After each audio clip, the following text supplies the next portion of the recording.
يسري لي الفخر دايم كل ما اتكلم من حيمة الدين ذي للفخر عنواني،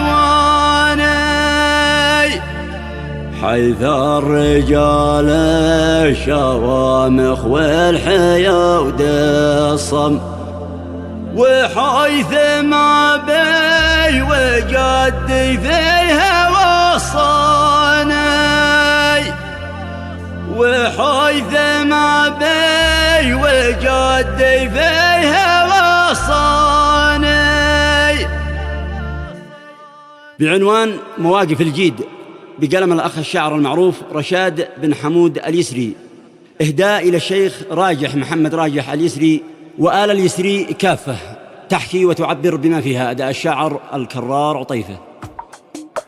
من لسن شاعر فصيح القول لا تكلم، شاعر ويعجز بشعره من تحداني.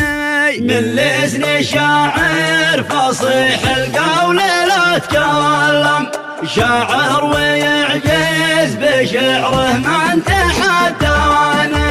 لها جسم لا زهم كالموج يتهم، يترنم الطير لا شلاي تقيفاني.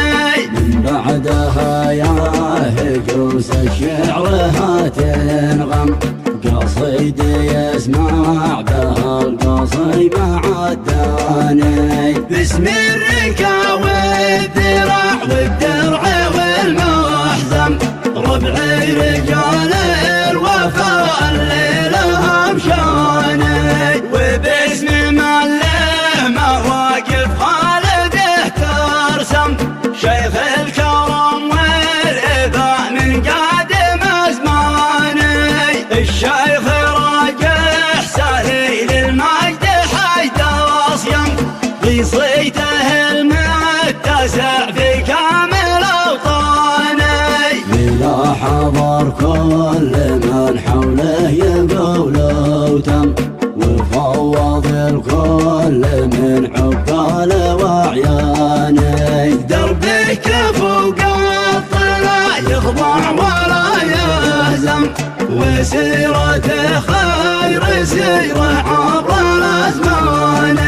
للجيد دايم مواقف ذي تزيل الهم، وموقف الجيد يظهر علم الثاني. يسري لي الفخر دايم كل ما اتكلم، من حيمة الدين ذي للفخر عنواني.